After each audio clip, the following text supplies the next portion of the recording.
কর্মব্যস্ত মানুষ বর্তমানে সবকিছুতেই শর্টকাট খোঁজে।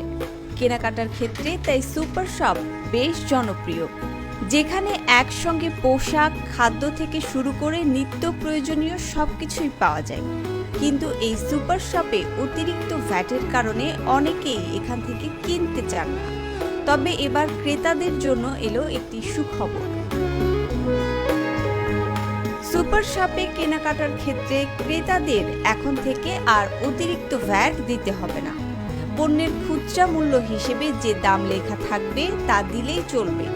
এ নিয়ে জাতীয় রাজস্ব বোর্ড এনবিআর ও সুপার শপের মালিকদের মধ্যে এক ধরনের সমঝোতা প্রায় চূড়ান্ত পর্যায়ে আছে। শীঘ্রই এই সংক্রান্ত প্রজ্ঞাপন জারি করতে পারে এনবিআর। চলতি বছরের বাজেটের সময় সুপার শপের কেনাকাটার ওপর ৭.৫% হারে ভ্যাট ধার্য করা হয়।